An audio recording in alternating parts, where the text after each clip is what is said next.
नहमदुहु व नुसल्ली अला रसूलिहिल करीम अम्मा बाद फ़अऊज़ु बिल्लाहि मिनश शैतानिर रजीम बिस्मिल्लाहिर रहमानिर रहीम। अस्सलामु अलैकुम डियर व्यूअर्स, आपके फेवरेट इस्लामिक इंफॉर्मेटिव चैनल से मैं हूं शब्बीर अहमद। हमारा आज का टॉपिक है कुर्बानी के जानवर को हार पहनाना या मेहंदी लगाना। ये एक सवाल है जो कि एक भाई ने पूछा है।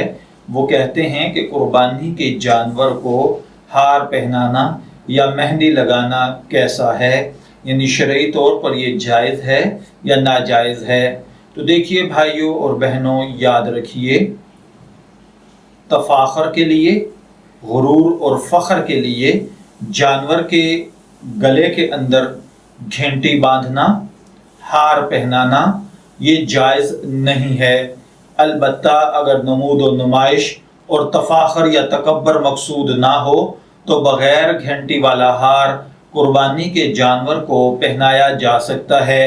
इसी तरह कुर्बानी के जानवर को अगर कोई मेहंदी लगा दे तो इसमें शरन कोई कबाहत नहीं है, ये बिला उज़र लगाना जायज़ है, इसकी गुंजाइश है। जानवर को खूबसूरत बनाने के लिए मेहंदी इस्तेमाल करना जायज़ है। मैं दुआगो हूँ कि अल्लाह ताला हमें इन बातों को समझकर इनके मुताबिक अमल करने की तौफीक अता फरमाए।